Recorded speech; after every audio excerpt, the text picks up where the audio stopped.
Welcome back everyone to another video. Today I've got a special replay for you. Today we're going to be watching a good friend of mine, G-Man Tanker. He actually has his YouTube channel of his own, so if you want to go check it out, then I will leave a link in the description below, so you can check him out after this video if you want. So, this battle was probably one of G-Man's happiest moments, at least recently, especially in World of Tanks. This is the battle that he gets his third mark of excellence on, and he plays very well, and he does have a bit of RNG in there as well, as we will see throughout this replay. So he's playing the Leopard 1, definitely one of the best mediums in the game. It's got everything except armor, of course. It's got the penetration, it's got the shell velocity, it's got the accuracy, it's got the damage per minute, and it's got the alpha. So he's going into this position right here around E2, which I didn't actually know it kind of existed, or at least I didn't know that you could use it that well anyway. So all the heavies and stuff are just slowly moving in the south. The north isn't doing much, there's only 2 guys up there. Yeah, unfortunately, things are gonna kind of get out of hand here, and yeah, we're gonna see what G-Man's gonna be able to do here. So there's nothing that he can do at the moment. He's just gonna sit here and wait, and he's just gonna shoot whoever gets lit, just like this Cran here. He did fire a second early, which he does end up missing the shot, but that's not a big deal. So he's just gonna shoot again. The artillery on his team are absolutely pounding the crap out of him.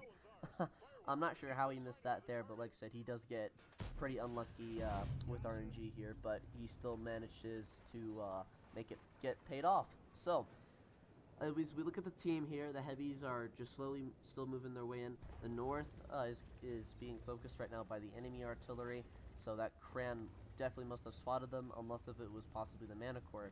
So he is just going to move around a little bit, maybe if he can try to run away and get some relocate because of the way the team is looking, but he's not running away just yet. He wants to sit around for just a little bit, just to see what happens and to see what's going on.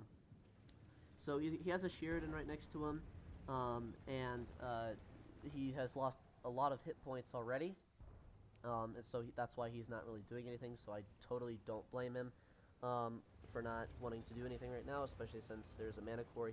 He's just gonna get out spotted and probably die most likely. So there's nothing that the Sheridan is able to do right now, and he does decide to run away as well. So the only support that G-Man really has is these 2 mediums in the north, and they can't really do a whole lot, to be honest, other than spot. And then he has a 2.685 on the way back there that can support him if G-Man does get outflanked. So he's gonna aim his shot there. He does get a nice little shot there into the E4, and he's just gonna farm this guy. And look at that! I think he tried going for a track shot, and then that E4's track just caught the shell, and that's why it didn't go through. Again, very unlucky, and again, RNG, like I said, is kind of a jerk to him. So he is gonna try another track shot there, and unfortunately he does low roll, so but he is going to not quite get the kill. Very close there anyway. So far, he hasn't lost any hit points. He's up to 2,000 damage. He's going to quickly load HE, puts a nice round there into the Manicore. And that was lovely intuition there. That's beautiful. So for now, the heavies are winning. In the south, it looks like they are starting to push a little bit. There's the 430U. There's the 430U. I'm sorry. He does get lit, and now G-Man is just going to try to farm him here with a bit of gold rounds. So he's up to almost 3k damage already, and he still hasn't lost any hit points. And that was a nice little third-person shot there. He is going to get the kill, and just gets a nice little snapshot there, kind of into the side of the turret, and finishes him off for his second kill. So now he doesn't want that Manicore to try anything. Unfortunately, he does get spotted by that Manicore, so he has no choice but to keep running away. And he's leaving, unfortunately, the other Leopard in the north on his own, isolated.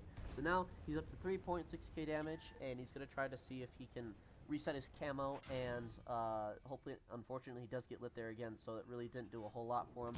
But the Manicore does get spotted, and he is going to use that intuition. Again, he does miss. I think that's because of shell velocity. But the artillery tries to hit him, and he just barely misses it. And he's going to decide not to use the medic kit because he wants to save it for a better time if he has to, or if his crew members get injured or something. Um, that way he's able to use it then. So unfortunately he does miss the mana core there. I'm pretty sure, I think he hit the ground from what it looked like.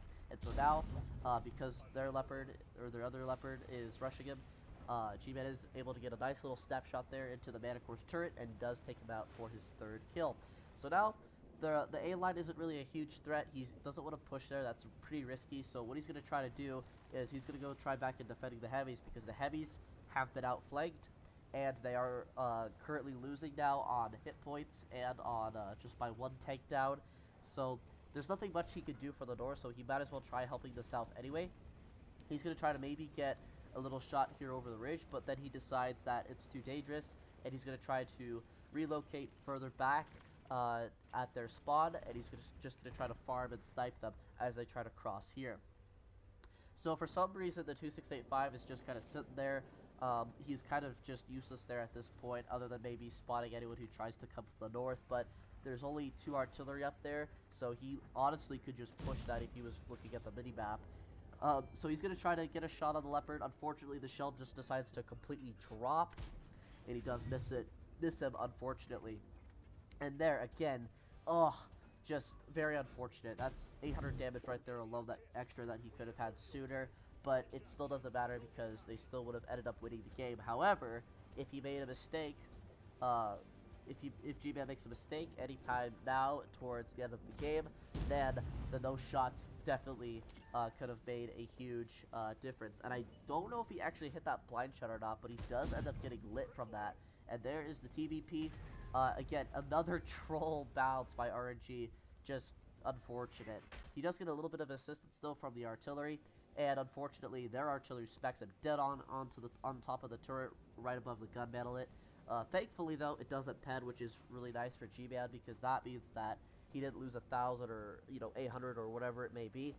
So now he's just going to try to reset his camo, try to run away, because you do not want to sit in front of those autoloaders. And if he's behind, then definitely the Chieftain and the 257 Heavy are very close to him, or at least near him. There's the TVP. He does get lit again. G-Man's just going to try to use these bushes if he can. The 2685 is just going to start getting ripped apart by that TVP. So he needs to be very careful. In this situation, I think that the TVP is the most dangerous, just because he has the speed and he has that burst damage. The T-57 Heavy has the burst damage, but he's not nearly as fast. The Chieftain is too slow. Excuse me. And I feel like because of that this TVP is the most dangerous target, at least currently. So there's the Chieftain. He does get lit. He's going to back up and use the 15-meter rule. He does have a little cupola shot there, but he doesn't want to quite risk it. So he's just going to pull forward again, so that way he's able to light if they decide to poke. So the Chieftain is going to stay lit for a little bit. Hopefully their artillery is able to touch him, but I don't know if he's able to because of the angle that he's at. So he may not have enough arc in order to touch that Chieftain. So all G-Man can do is sit here and wait, and he's just going to have to let the enemy come to him. And most importantly, he's going to have to avoid not getting spotted. So there's the Chieftain. Unfortunately, G-Man does miss that shot, and I do believe he gets, yep, there it is. He does get lit because he wasn't fully behind the bushes. There's the TVP. He gets a lucky snapshot into him. The artillery hits him in the side, and now he has no choice but to run. But thankfully, the artillery does not penetrate. I believe that actually hit his gun from what it looked like. The artillery's going to take another blind shot, and good thing that G-Man moved. He saw that coming. He knew that the artillery is going to fire there. So now he has no choice but to run away, because he is not going to win that fight against the hold down Chieftain. I don't care how good you are, you're not going to do that. So there's the Chieftain again. He does get a nice little shot into him. He does take a shot from the Chieftain, and so now he is a one-shot, so he does have to be extremely careful. Thankfully, the artillery does kind of lower his hit points a little bit, that would, to be honest, that really wouldn't have mattered that much anyway, just because that Chieftain was a one-shot to G-Man anyway. He does finish that T-57 Heavy, and he doesn't get lit. Very, very lucky there. So, G-Man's just going to aim. Again, another unfortunate miss, thanks to RNG. He does get spotted, but now he knows at least where one of the artillery is. So he has to be very, very careful. He knows his chieftain's going to overpeak, and he knows that he can't sit there because the chieftain's just going to come around and go hold out, and G-Man's not going to be able to do anything. So G-Man might as well rush to where he's able to get a shot onto that chieftain's hull. So very, very good move there. I love what he did there. So now it's just these two pesky artillery left, but G-Man still needs to be careful because there is, excuse me, because he is still just a little splashed in the side or next to him for a kill for this artillery. So all G-Man's going to do is going to make it very unpredictable. G-Man thought that possibly because of the tracer came from there, he thought that maybe the artillery would be hiding in the bushes, which is why he kind of swayed side to side, and which is why he pre-aimed there as well. So very good move on there. Great thinking from that. And so now he's just going to keep moving forward and try to hunt down these pesky artillery. So he can, I believe, one-shot both with HE. The one thing, too, about the Leo is that it has really good HE pen. I believe G-Man said it was around 120 millimeters of HE pen, which is pretty good for a medium tank, especially at tier 10. So that's all he really can do for now. He's just going to keep scouting. The artillery is moving far north as well. And G-Man's just going to check the south here and clear it. So he's done really, really well so far. He's at 5,500 damage, 500 something spotting, and he's up at 7 kills. Let's hope that he can get the 9 kills, but I guess we'll have to wait and see what happens. So this map, Highway, I want to talk about it a little bit while G-Man hunts. Excuse me. I personally like this map just because it's flexible with every single tank type, especially fast tanks and tanks with armor. Very, very good map in my opinion. It is one of my favorites to play on. It is a little difficult for certain tank types, but other than that, it's not a huge deal. So, as we just saw, this artillery is going to get killed. And R261 manages to shut down the first one, and now G-Man's going to get his 8th kill and ends on pretty much 6,000 damage. So, well played, G-Man. You did great there. Thank you for sending in that replay. Let me know what you guys think of this replay, and hey,